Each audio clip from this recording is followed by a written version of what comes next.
दोस्तों हमने जो पाइथन सीखा था उसके थ्रू हमने बेसिक कंसेप्ट सीखे थे कि कैसे पाइथन में वर्क करता है। तो हमने एक छोटा सा अपने दोस्तों को भेजा था। Module 1 was focused on how to write programs in Python.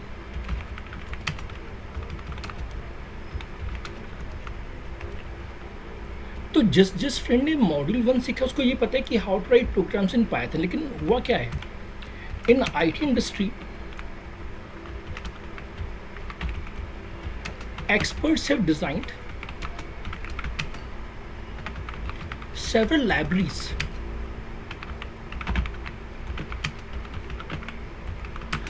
either using C, Fortran or Python itself for various different fields. तो प्रोग्रामिंग तो हम आज भी वही करेंगे जो मैं मॉड्यूल 1 में सीखी, बस हमारा फोकस चेंज हो गया। So now our focus is to learn how to use those libraries.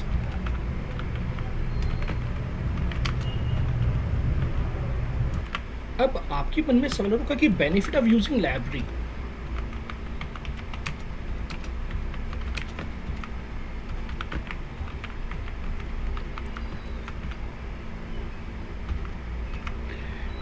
If someone have a knowledge of particular library,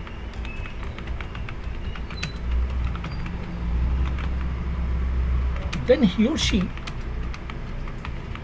can perform the task by directly invoking the function.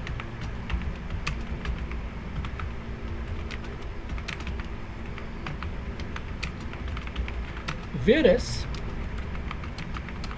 others may have to write the complete code logic to achieve the same, just like reinventing the wheel.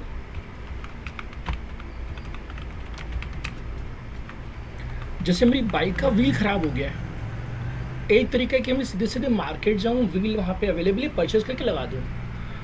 दूसरा तरीका कि मैं सीखूं how to make a wheel, यानी खुद अपने यहाँ manufacturing करूँ, व्हील क्यों फिर लगाऊं, तो that will take lot of time. तो जिन फ्रेंड्स ने मॉड्यूल 1 सीखा है, what they have to do, they have to write their own logic. But what module 2 expert can do, they can directly call the function for desired result. तो आपका वो काम within fraction of lines हो जाएगा।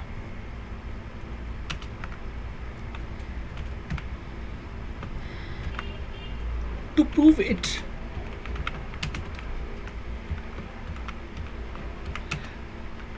we store set of values in a list and then compute its mean। जैसे आप school life में पढ़ते थे अर्थमेटिक मीन।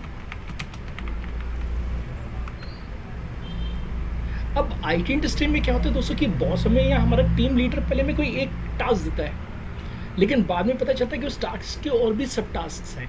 तो अभी हम केवल मीन मान के चल रहे हैं, बाद में फिर हम इसी में इम्प्रूवमेंट करके कुछ और भी चीज़ें ऐड करते जाएंगे।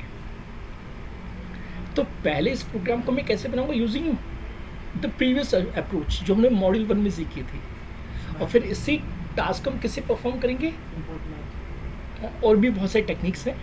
ठीक है, तो हम इसे प्रूव करेंगे। तो चलिए इसकी प्रोग्रामिंग करते हैं। तो पहले मैं प्रोग्रामिंग करता हूँ जिससे मिस्टेक्स ना हो। तो स्टेप फर्स्ट क्या होगा, create a list with certain items. हम चाहे तो यूजर से भी पूछ सकते थे, तो हाल ही में इस प्रोग्राम को सिंपल बनाने के लिए एक लिस्ट बना लेता हूँ ए, जिसमें मैं रेंडमली कुछ डेटा रख लेता हूँ।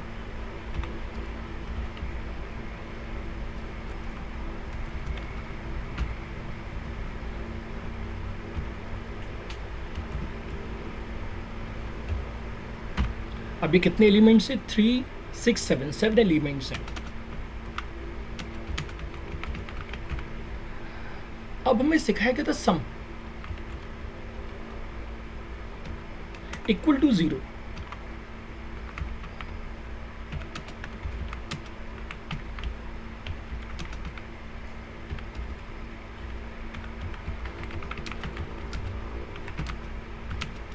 तो हमें क्यूमुलेटिव सम एक फॉर्मूला पढ़ाया गया, तो हमने क्यूमुलेटिव सम मान लिया 0। अब हमें परफॉर्म करना पड़ेगा loop, perform loop to compute sum of items. तो हम लिखेंगे फॉर आई इन ए। हमने ये लूप सीखा था दोस्तों।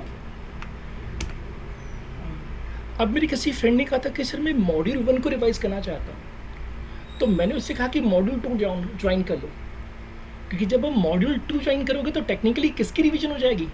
मॉड्यूल 1 के कंसेप्ट की, क्योंकि जो जो चीज़ हमने यूज़ की थी वही प्रोग्रामिंग में हमें करनी, लेकिन नए लाइब्रेरीज को यूज़ करके।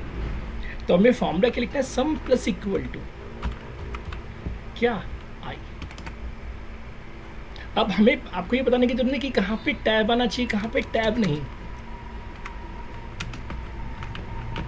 तो मॉड्यूल में आप बिगनर थे तो आपको बताना पड़ता था कि कहाँ टैब नहीं, लेकिन यहाँ पे बताने की जरूरत नहीं है। अच्छा, अब हमें क्या फाइंड करनी है? Frequency, sorry arithmetic mean, finding arithmetic mean. हम सभी दोस्तों ने 12th क्लास में मैथमेटिक्स पढ़ी हुई है, इस कारण से हम दोस्तों को फॉर्मूला पता है कि अर्थमेटिक मीन का फॉर्मूला क्या है। तो mean equal to sum upon length of array.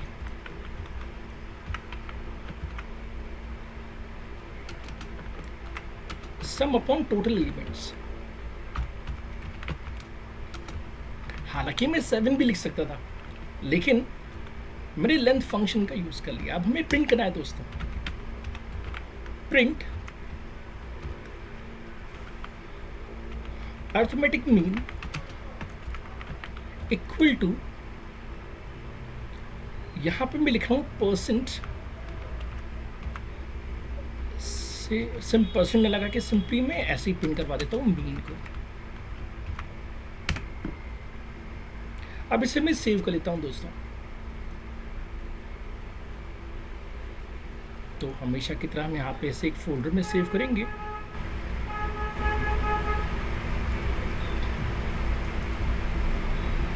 हाल फिलहाल आज मैं यहीं सेव कर लेता हूँ। इसका नाम होना चाहिए 1 फिर 12 जुलाई 2023 finding arithmetic mean manual formula .py। अब इसे रन करते हैं तो अभी ये आंसर मिल गया। तो 28 पॉइंट ऐसा कुछ आंसर मिल रहा है, यानी हमारा प्रोग्राम बिल्कुल सही वर्क कर रहा है। तो उसने पहला प्रोग्राम बना लिया, इसको मैं कॉपी कर लेता हूं। अब लेटर ऑन बॉस ने क्या कहा? Later on team leader ask us to compute what? Standard deviation.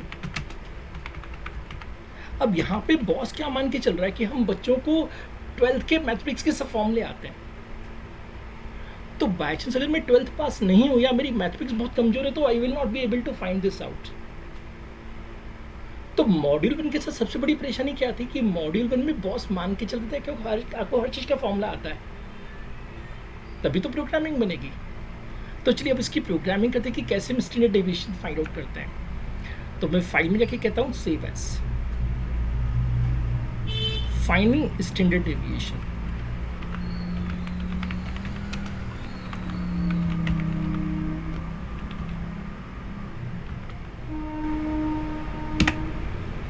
तो दोस्तों स्टैंडर्ड डेविएशन हमेशा निकलता है मीन के बाद। Subtract each element, subtract each element with mean and find its square.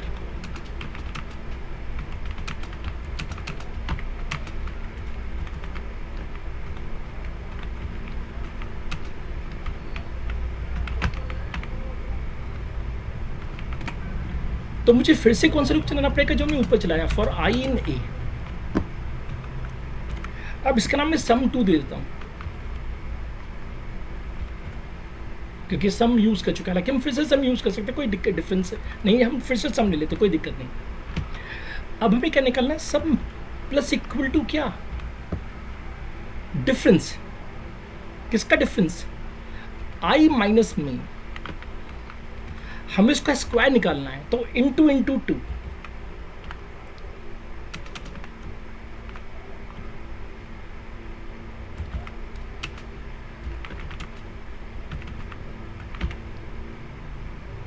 तो हम क्या कर रहे हैं, आई माइनस मीन का स्क्वायर। अब आप कहेंगे स्क्वायर क्यों, दोस्तों हम जानते हैं कि डिफरेंस नेगेटिव भी आ सकता है।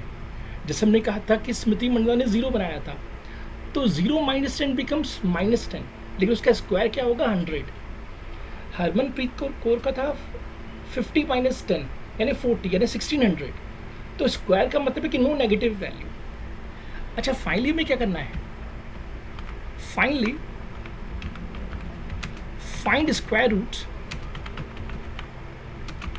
Divided by number of elements.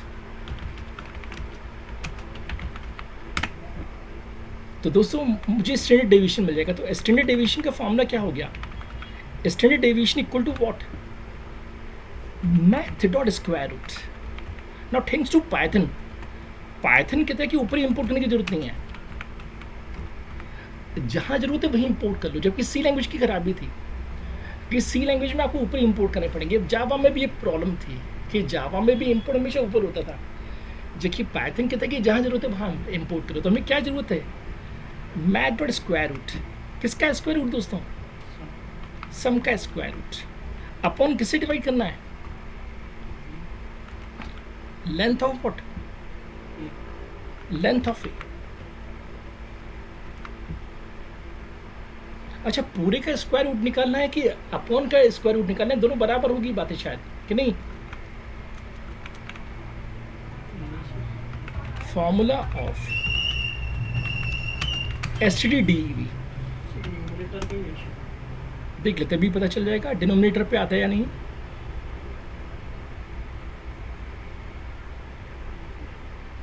Whole square root है ना दोस्तों, तो हम क्या कर सकते हैं, होल स्क्वायर रूट कर देते हैं।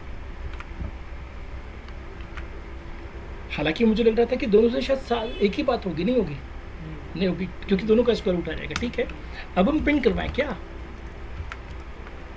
स्टैंडर्ड डेविएशन इक्वल टू कितना, STD/DEV। अब इसे मैं सेव कर लेता हूं, तो सब इसे रन करते हैं। तो सिस्टम ने मुझे अर्थमेटिक मीन भी दे दिया और स्टैंडर्ड डेविएशन भी दे दिया, यानी दोनों चीजें प्रॉपर्ली वर्क कर रही हैं।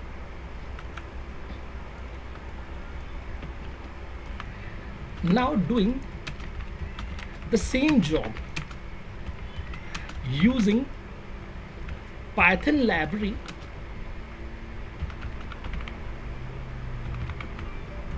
for numerical computation.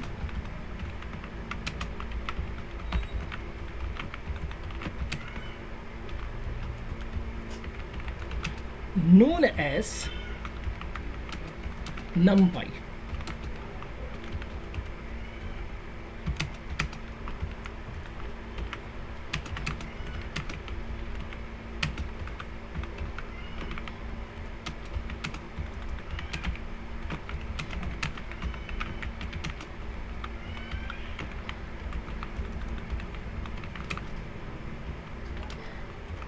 दोस्तों अब हम जितनी भी चीज़ें आगे चल के सीखेंगे, सब में कम से कम एक लाइब्रेरी कॉमन कौन सी रहेगी, NumPy।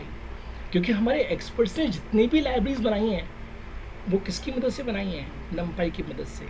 अब NumPy की खासियत क्या है, NumPy is faster and more efficient since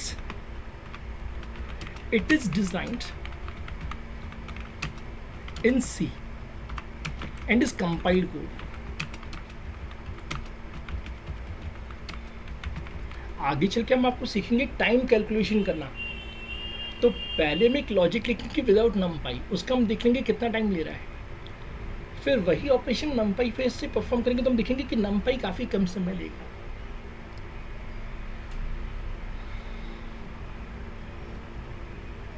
दोस्तों हम जानते हैं कि पाइथन की खराबी क्या है, इंटरप्रेटर। तो जो चीज़ पाइथन में डिज़ाइन होती है वो थोड़ी सी स्लो होती है। Python is simple but slow, जबकि सी की खासियत है वो 0 यानी मशीन कोड बना देता है, जिस कारण से वो एफिशिएंट होता है। तो जब भी एफिशिएंट कैलकुलेशन की बात तो हमेशा कौन यूज़ होगा, नमपाई। अच्छा, अब आपको मैं पिप इंस्टॉल सिखा चुका हूँ, तो ये तो मेरे दोस्तों को आता है, लेकिन तो भी मैं बता देता हूँ। We need to install numpy using pip command. ये नहीं लिखूंगा तो भी काम चल जाएगा, लेकिन आपको दिक्कतें ना इसलिए मैं लिख रहा हूँ। स्टार्ट में गए, कमांड प्रॉम्प्ट में गए,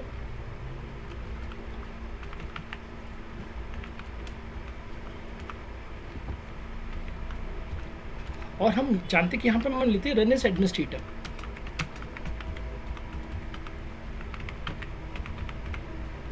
अब स्टेप 2 में हम क्या करेंगे, हम लिखेंगे पिप इंस्टॉल। किसे इंस्टॉल करना है, नमपाई को। अब देखिए, आज आपको एक मैं नई चीज सिखा रहा हूं। हम लिख सकते हैं पिप इंस्टॉल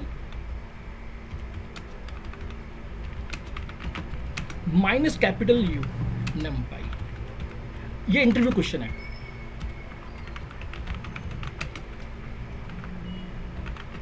तो -U का मतलब है अपग्रेड। इफ ऑलरेडी इंस्टॉल्ड, जिससे विंडोज के, मैक के या लाइनक्स के डिफरेंट वर्जन्स आते हैं, वैसे नमपाई के भी वर्जन्स आते हैं।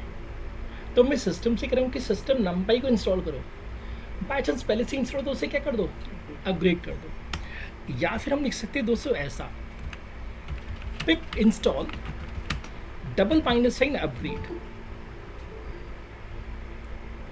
Upgrade numpy।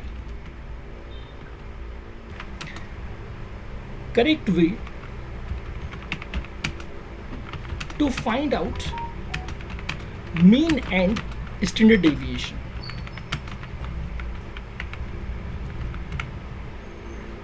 ठीक, तो मैंने अभी थोड़ी देर पहले एक छोटा सा प्रोग्राम लिखा था, उसे मैं कॉपी कर लेता हूं। केवल इतना हिस्सा कॉपी करने की जरूरत है, बस इतना कॉपी करने की जरूरत है। लेकिन पहले मैं क्या लिखूं, इंपोर्ट numpy स्टेप फर्स्ट। तो हमारे इस पूरे कोर्स में हर प्रोग्राम में टेक्निकली numpy तो यूज होगा ही होगा, हर प्रोग्राम में। अब स्टेप 2 में क्या होगा, हमें एक लिस्ट बनानी पड़ेगी। अब स्टेप 3 में सिंपली क्या लिखेंगे, use built in mean and std function of numpy। तो क्या दोस्तों, हम लिखेंगे मीन बराबर व्हाट, numpy.mean।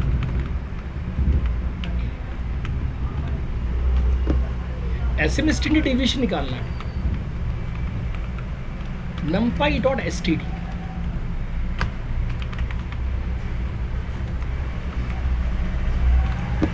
जिससे हमने बैच 1 में पढ़ा था, मॉड्यूल 1 में पढ़ा था, abstraction using facility without internal logic.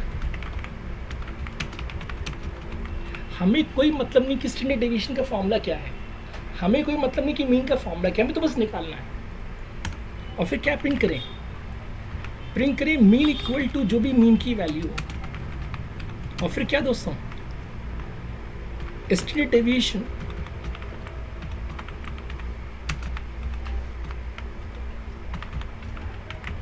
Equal to जो भी इसकी वैल्यू है, STD। तो केवल कितने लाइन में प्रोग्राम बन गए दोस्तों, 1 2 3 4 5 लाइन में प्रोग्राम कंप्लीट। तो दोस्तों अब हम इस प्रोग्राम को कॉपी कर लेते हैं यहाँ से और होप कि हम पास हो जाएं, क्योंकि कुछ टाइपिंग मिस्टेक होने पे हो सकता है कि एरर आ जाए। इसे सेव कर लेते हैं। अब इसे कहाँ सेव करना है, यहाँ सेव करना है। Finding standard deviation numpy method using numpy and then run it. दोस्तों देखिए क्या मेरा फॉर्मूला जो था उसमें आंसर और इसमें आंसर मैच कर रहा है कि नहीं, बिल्कुल मैच कर रहा है। मैं अपने दोस्तों को पुराना प्रोग्राम दिखाना चाहूँगा। तो देखिए पुराने प्रोग्राम हमने मैन्युअली प्रोग्रामिंग की थी कि पहले हमने लूप चला के मीन फाइंड किया था, फिर लूप चला के स्टैंडर्ड डेविएशन फाइंड किया था। तो कंक्लूजन निकला कि जब हम IT इंडस्ट्री में वर्क करेंगे तो मुझे अपने टीम मेंबर्स को हर चीज़ का फॉर्मूला सिखाना पड़ेगा। अरे भाई आपको मैं फॉर्मूला ही सिखाता रहूँगा तो फिर प्रोग्रामिंग कब करेंगे। तो किसी फ्रेंड ने केवल मॉड्यूल 1 सीख के छोड़ दिया बैच, तो IT इंडस्ट्री में उसे हर चीज़ का फॉर्मूला खुद लिखना पड़ेगा। जबकि थैंक्स टू मॉड्यूल 2 कहता है आपको हर चीज़ का फॉर्मूला बनाने की ज़रूरत ही नहीं है, क्योंकि आप जो काम करना चाहते हो रीइन्वेंटिंग द व्हील है, वो एक्सपर्ट्स पहले ही बना चुके हैं। आपको फॉर्मूला नहीं सोचना है, आपको काम क्या करना है उसके लिए लाइब्रेरी है, सिंपली लाइब्रेरी को कॉल करो और ऑपरेशन परफॉर्म करो, जिससे कि आपका काम बहुत ही कम लाइंस में कंप्लीट हो जाएगा। अब लेटर ऑन क्या होगा, during upcoming classes we use following libraries। तो दोस्तों numpy के पर जो मैं सेकेंड लाइब्रेरी सिखाता हूँ वो होती है pandas, जिसे हम कहते हैं panel data, used to store two-dimensional data,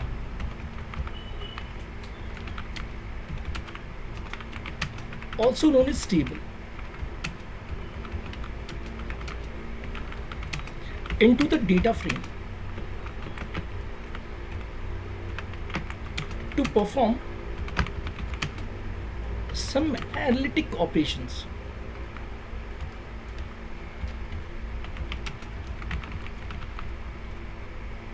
तो फ्यूचर में जब भी आप किसी कंपनी में काम करेंगे तो पहली लाइब्रेरी जो हमेशा यूज होगी वो होगी numpy, सेकेंड लाइब्रेरी जो हमेशा यूज होगी वो होगी pandas।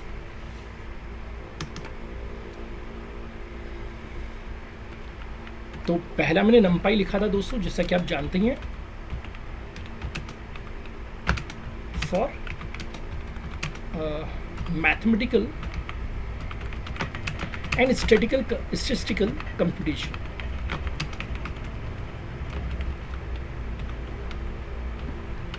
बी में दोस्तों को सिखाऊंगा pandas, जिसे हम कहते हैं पैनल डेटा, जिसके थ्रू डेटा एनालिटिक्स परफॉर्म करते हैं। दोस्तों अगली जो लाइब्रेरी में आपको सिखाऊंगा वो होगी SQL Alchemy to connect with database, to fetch data. अगर हम मॉड्यूल 1 की बात करें दोस्तों, तो मॉड्यूल 1 में we store data in a file.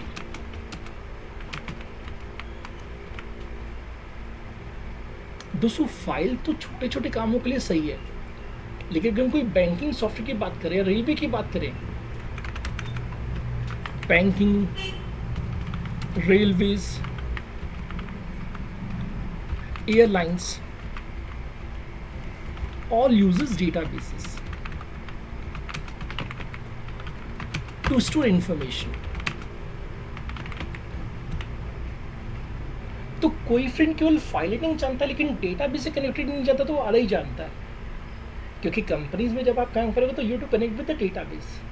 तो एसक्यूएल एल्केमी के थ्रू हम सीखेंगे कि कैसे हम पाइथन और डेटाबेस के बीच में आपस में कम्युनिकेशन परफॉर्म कर पाएंगे। इसके अलावा जो मेरी फेवरेट लाइब्रेरी दोस्तों जो मैं आपको सिखाना चाहूँगा वो है scikit learn.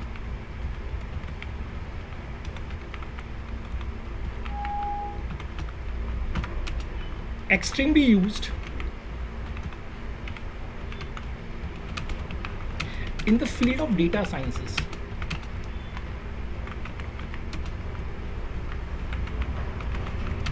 As it provides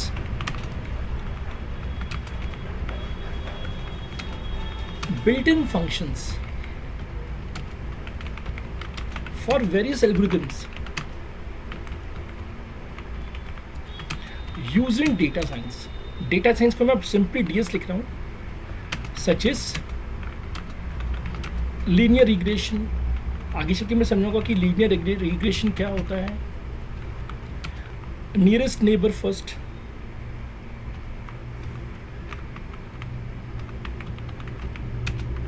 हमारे इंडिया में फ्लिपकार्ट और अमेज़ॉन क्यों सक्सेसफुल है दोस्तों?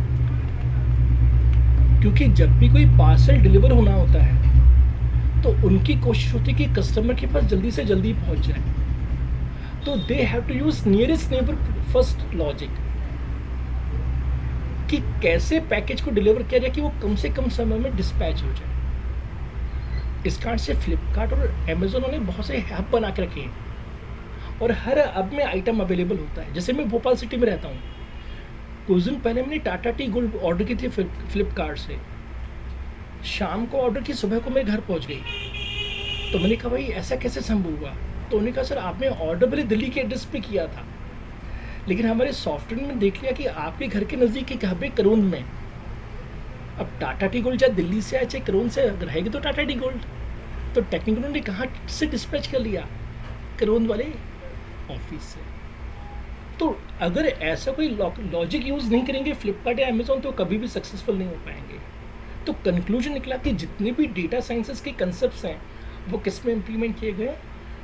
साइंसकिट लर्न में। अब दोस्तों ने आजकल सुना होगा एआई और मशीन लर्निंग। तो एआई और मशीन लर्निंग का सोर्स भी क्या है? Data sciences. क्योंकि जब तक आपके पास डेटा नहीं होगा तब तक आप उसे लर्निंग क्या करेंगे? बस मशीन लर्निंग का काम क्या है? मशीन खुद प्रेडिक्शंस करती है। तो we have to predict values using data, using existing data. We have to predict future events.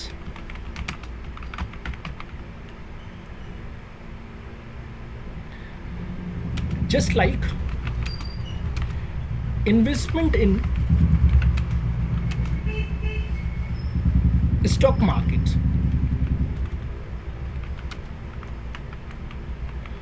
दोस्तों पुराने ज़माने में जब लोगों के पास कंप्यूटर नहीं था तो दोस्त इनिशियली डिसाइड करते थे भाई कौन से स्टॉक में इन्वेस्टमेंट किया जाए। जैसे हमारे दोस्त अंकित को एप्पल कंपनी बहुत पसंद है, एप्पल इंक, तो उन्होंने एप्पल के शेयर्स खरीद लिए। अब फॉर एग्जांपल मेरे किसी दूसरे दोस्त को माजी की पसंद है, फॉर एग्जांपल कोई कंपनी HMT जो घड़ी बनाती थी, तो पुराने ज़माने में लोग इमोशनली डिसाइड करते थे कि किस में इन्वेस्टमेंट करें। लेकिन होता क्या कि कभी कभी उस कंपनी का शेयर की वैल्यू घट जाता है।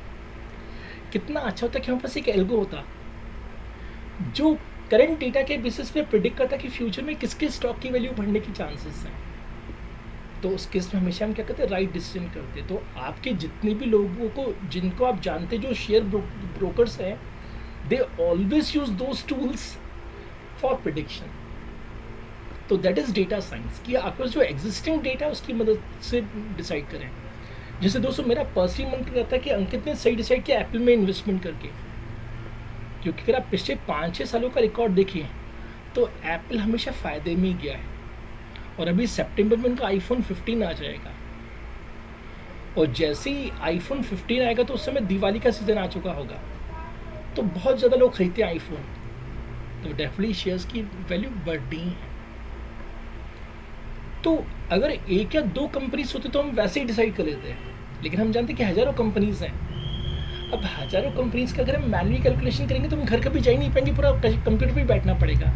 तो बेहतर है कि हम क्या बना के रखें, एल्गोरिथम्स बना के रखें। वो एल्गोरिथम्स अपने आप प्लान करेंगे कि क्या सही है। तो कंक्लूजन निकला कि अगर आप भविष्य में एआई में जाना चाहें या मशीन लर्निंग में जाना चाहें तो भी शुरुआत किससे होगी, डेटा साइंसेस से। तो हमारा जो मॉड्यूल 2 है वो इसी पे फोकस्ड है। अच्छा, एक और चीज़ जो हमेशा यूज़ होगी वो होगी दोस्तों मैटप्लॉटलिब। हमने मैटप्लॉटलिब मॉड्यूल 1 में भी सीखा था, लेकिन बहुत ही बेसिक यूज़ सीखा था। क्या करेंगे, to visualise data for analysis. अभी मैं छोटा सा एक प्रोग्राम दोस्तों को रन करके दिखाऊंगा कि मैं क्या कहना चाहता हूँ। तो दोस्तों कैसे मैटप्लॉटलिब का हम यूज़ करेंगे वो मैं आपको समझाने के लिए एक छोटा सा प्रोग्राम रन कर रहा हूँ जिसे कहते हैं कन्फ्यूजन मैट्रिक्स।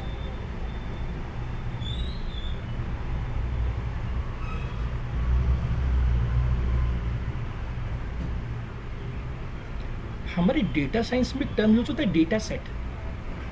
अभी मैं प्रोग्राम हूँ तो मैं रैंडम डेटा सेट का यूज़ कर रहा हूँ, जबकि रियल लाइफ में हम रैंडम डेटा सेट यूज़ नहीं करेंगे। रियल लाइफ में हम कोई एक्चुअल डेटा सेट यूज़ करेंगे।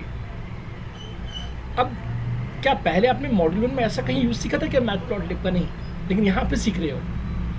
अब इसे पढ़ते कैसे हैं, ये ट्रू वैल्यूज़ हैं, जबकि हमारी मशीन ने प्रिडिक्ट किया है। तो मेरे डेटा में कुछ फॉल्स डेटा था और इसने भी फॉल्स प्रिडिक्ट किया, यानी मैंने प्रिडिक्ट किया था फॉल्स और हमारे कंप्यूटर ने भी फॉल्स प्रिडिक्ट किया। इसे कहते हैं ट्रू नेगेटिव, इसे कहते हैं ट्रू नेगेटिव। तो 8 ऐसे डेटा है जिसमें मेरा एजम्पशन और कंप्यूटर का एजम्पशन बिल्कुल सही था। इसे हम नॉन टेक्निकली कैसे समझ सकते हैं, 8 ऐसी कंपनी थी जिनका मुझे पता था कि डूबेंगी, और कंप्यूटर ने भी प्रिडिक्ट किया कि 8 ऐसी कंपनी थी जो डूबेंगी। अच्छा, यहाँ पे क्या है, फॉल्स और यहाँ पे ट्रू। मेरे हिसाब से 293 ऐसी कंपनीज थी जो डूबेंगी, जबकि सिस्टम ने उन्हें क्या माना कि नहीं डूबेंगी। तो 93 ऐसे डेटा है जिसमें मैंने माना था फॉल्स, लेकिन कंप्यूटर क्या मान रहा है, ट्रू। अच्छा, अब यहाँ पे हम क्या मान के चले दोस्तों कि 110 ऐसी कंपनी से जिनका शेयर बढ़ना चाहिए था, लेकिन हमारे सिस्टम ने क्या प्रेडिक्ट किया, फॉल्स। क्योंकि हम जानते हैं कि 225 की 4 ही कॉम्बिनेशन है, या तो 00, 01, 10 या 11। अच्छा, ये सबसे इंपॉर्टेंट दोस्तों येलो 789 ऐसी कंपनी से जिनका हमने मान के चला था कि शेयर बढ़ेगा और उनका बढ़ा भी। तो मेरा एल्गो बहुत अच्छा है, क्यों? क्योंकि टोटल 1000 वैल्यूज हैं, टोटल 1000 वैल्यूज आर देयर। 1000 में से येलो में कितनी वैल्यूज हैं, 789। अब हम कैलकुलेटर का यूज करें और कैलकुलेटर से पूछे, भैया कैलकुलेटर 789 अपॉन 10 कितना होता है, 78.9। तो मेरी एल्गोरिथम 78.9 टाइम्स करेक्ट प्रिडिक्ट करती है। लेकिन अगर ये प्रिडिक्ट लो करती तो उस केस में मेरी इस एल्गो का कोई सिग्निफिकेंस नहीं है। तो कंक्लूजन निकला कि डेटा साइंस कहता है कि पहले एल्गो बनाओ, फिर एल्गो को टेस्ट करो कि वो कितने परसेंट टाइम सही आंसर दे रही है। अगर वो कम परसेंटेज सही आंसर दे रही तो फिर आपकी वो एल्गो ठीक नहीं हुआ। तो कंक्लूजन निकला कि मॉड्यूल 2 का एक्चुअली यूज़ क्या है, कि रियल लाइफ में कैसे मैटप्लॉटलिब की मदद से डेटा विजुअलाइज करके एनालिसिस कर सकते हैं। अच्छा, अब इस प्रोग्राम को छोटा सा देखने की कोशिश करें, कितना बड़ा प्रोग्राम है। ये स्पेसेस में हटा देता हूँ, कमेंट्स भी हम हटा सकते थे वैसे। केवल 18 लाइन का प्रोग्राम। अब देखिए इंजीनियरिंग का मतलब क्या होता है। यहाँ पे पहले से ही एक्सपर्ट ने क्या बना के रखा है, कन्फ्यूजन मैट्रिक्स। अब जब मेरे दोस्तों को डाउट होगा ये क्या चीज़ है, तो दोस्तों को आज का पहला प्रोग्राम याद आ जाएगा कि भाई एक तरीका था कि मैन्युअली हर चीज़ कैलकुलेट करें, जबकि दूसरा तरीका क्या था कि हर चीज़ के फंक्शन अवेलेबल है। तो भाई अगर मीन का फंक्शन अवेलेबल है, अगर स्टैंडर्ड डेविएशन का फंक्शन अवेलेबल है, तो एक्सपर्ट्स ने किसका फंक्शन बना के रखा है, कन्फ्यूजन मैट्रिक्स का। और ये कन्फ्यूजन मैट्रिक्स कौन सी लाइब्रेरी में है, science kit learn, science kit learn. क्योंकि अभी भी मैंने बताया था कि डेटा साइंस के जितनी भी एल्गोरिथम्स है वो किसके अंदर है, साइंस किट लर्न के अंदर, लेकिन हर प्रोग्राम में कम से कम क्या यूज़ होगा, नंपाई। पहले प्रोग्राम मैंने केवल 7 वैल्यूज रखी थी, लेकिन यहाँ पे मैंने कितनी वैल्यूज रखी हैं, 1000 वैल्यूज। अरे भाई 1000 वैल्यूज में टाइप कैसे करूँगा? तो मैंने नंपाई से कहा कि नंपाई कृपया करके मुझे 1 से लेकर 9 तक, जब 0.9 का मतलब है फ्रैक्शनल वैल्यू, मैंने नंपाई से कहा कि नंपाई भैया मुझे रैंडम वैल्यूज चाहिए, कहाँ से कहाँ के बीच में 1 से लेकर 9 तक, कितनी वैल्यूज, 1000 वैल्यूज। जैसे हम लोग हाउजी खेलते हैं, तंबोला में 1 से लेकर 100 तक नंबर्स होते हैं, तो वैसे ही मैंने सिस्टम से कहा कि मुझे 1000 रैंडम वैल्यूज चाहिए, जिसको हमने क्या कहा है, एक्चुअल वैल्यूज। ऐसे मैंने नंपाई से कहा कि नंपाई भैया मुझे कुछ और 1000 वैल्यूज चाहिए, जो क्या है, प्रिडिक्टेड वैल्यूज। और उसके बेसिस पे मैंने क्या लिखा, कन्फ्यूजन मैट्रिक्स। अब मुझसे स्टूडेंट कहते हैं सर हम क्यों ना सी सीखें, हम क्यों ना जावा सीखें। तो दोस्तों अगर हम सी सीखते या जावा सीखते तो इस बात की कोई गारंटी नहीं थी कि वहाँ पे लाइब्रेरीज पहले से बनी हुई है नहीं। तो you have to write your own logic to calculate confusion matrix. लेकिन why Python is so successful, कि पाइथन के एक्सपर्ट्स ने हर लॉजिक का पहले से ही फंक्शन बना के रखा है। तो हमने सिंपली क्या लिखा, कन्फ्यूजन मैट्रिक्स। अब हमें इसे डिस्प्ले करना विजुअली, तो हमारे साइंस किट लर्न के एक्सपर्ट्स ने पहले से एक फंक्शन बना के रखा है, क्या, कन्फ्यूजन मैट्रिक्स डिस्प्ले, जो उसी डेटा को क्या कर देता है, विजुअलाइज कर देता है। तो सैंपल आपने रैंडम लिया तो हर बार एग्जीक्यूट करने में चेंज होता है। बिल्कुल बिल्कुल सही, क्योंकि हम डेवलपर्स को रैंडम डेटा लेना पड़ता है। जब हम ये सॉफ्टवेयर बेचेंगे किसी कंपनी को, तो वो रैंडम डेटा सेट ना लेके उनके पास जो डेटा है उसका यूज़ करेंगे। प्रॉब्लम क्या है कि कभी कभी कंपनी से अपना डेटा शेयर नहीं करती, जैसे स्टेट बैंक ऑफ इंडिया है, गलती से अगर उसने डेटा शेयर कर दिया तो उसका मिसयूज हो सकता है, जैसे हम न्यूज़पेपर में रोज पढ़ते हैं। तो most of the times company will not share their own data, so what we have to do, we have to design the model using random data set. Later on we link this program with their actual data sets, जिससे कि वो उसकी accuracy check कर पाए। अच्छा, अभी मैंने accuracy manually calculate की, लेकिन अगर आप चाहते तो मेरे इस प्रोग्राम की एक्यूरेसी यहाँ भी देख सकते हैं, कितनी है, 0.797। फॉर्मूला क्या होता है, ट्रू पॉजिटिव अपॉन सैंपल में, ट्रू अपॉन टोटल वैल्यूज। दोस्तों आज का हमारा जो अंतिम टॉपिक है वो है working with virtual environment in Jupiter lab या नोटबुक, जो भी आप कहना चाहें। जैसा कि हम जानते हैं कि दोस्तों एक डेवलपमेंट टीम में कई प्रोजेक्ट चल रहे होते हैं। अब हर प्रोजेक्ट की अपनी खुद की रिक्वायरमेंट होती है। तो अब तक हम क्या करते थे, रियल पाइथन इंस्टॉल करके उसी में वर्क करते थे। तो होता क्या था कि एक ही पाइथन में सब लाइब्रेरीज इंस्टॉल हो जाती थी, जबकि कभी भी ऐसा नहीं होना चाहिए। जब भी एक नया प्रोजेक्ट शुरू करें तो always create a virtual environment. एक बार जब वर्चुअल एनवायरनमेंट बन जाए तो उसमें केवल स्पेसिफिक लाइब्रेरीज को इंस्टॉल करना है। अब जुपिटर की जरूरत क्या है दोस्तों, अभी आपको मैं जब समझा रहा हूँ तो मैं डॉक्यूमेंटेशन भी कर रहा हूँ, डॉक्यूमेंटेशन के साथ मैं कोड भी लिख रहा हूँ, और कोड के साथ मैं डेटा को विजुलाइज भी कर रहा हूँ। अब आईटी इंडस्ट्री में टीम में बहुत सारे मेंबर्स होते हैं, मैं चाहता हूँ यही चीज़ मैं आप लोगों से शेयर करूँ। अब या तो केवल कोड शेयर होगा या केवल डॉक्यूमेंटेशन शेयर होगी, जबकि मैं चाहता हूँ सब कुछ शेयर हो, डॉक्यूमेंटेशन भी शेयर हो, कोड भी शेयर हो, और उसकी विजुलाइजेशन भी शेयर हो, और चाहे तो आप भी उसे रन कर पाएँ। तो जुपिटर लाइब्रेरी एक ऐसा टूल है दोस्तों जिसमें ये सब चीज़ें पॉसिबल है, जिससे कि टीम में कोलैबोरेटिव लर्निंग हो सकती है। तो कैसे इसको यूज़ करना मैं आपको करके दिखा देता हूँ। तो हम CMD में गए,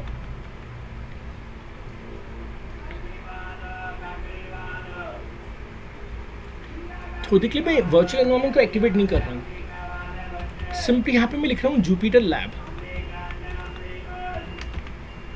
या जुपिटर लैब से भी पहले मैं अपने दोस्तों को आई पाइथन सिखाऊंगा कल। आई Python means interactive Python.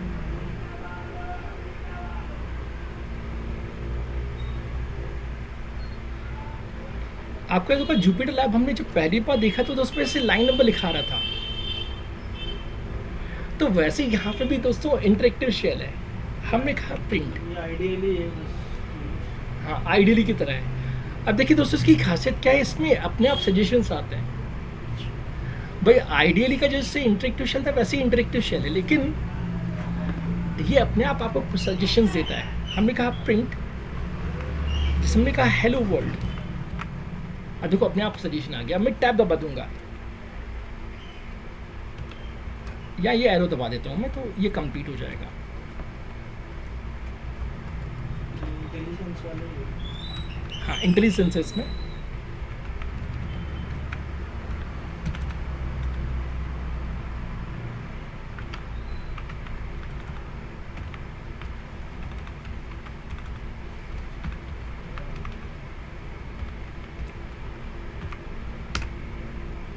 Shiv के ना 2 लाइन में ब्रेक हो गया था। Print hello world.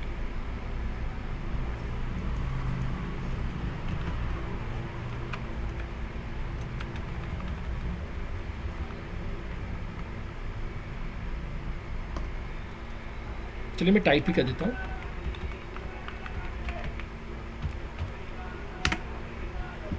तो ये हेलो वर्ल्ड आ गया। अब यहाँ पे एक खासियत क्या है दोस्तों, यहाँ पे खासियत है परसेंट टाइम इट। अब देखिए क्या होगा,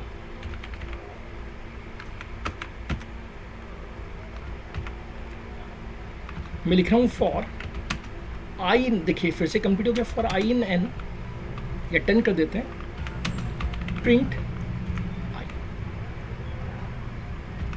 हमने पढ़ा था and equal to,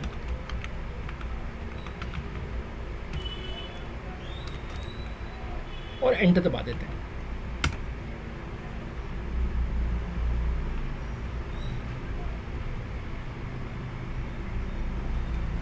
for I in range लिखना चाहिए था हमें। फॉर आई इन रेंज 1 से लेके 10 तक, या 100 भी कर सकते हैं। Print I comma end equal to,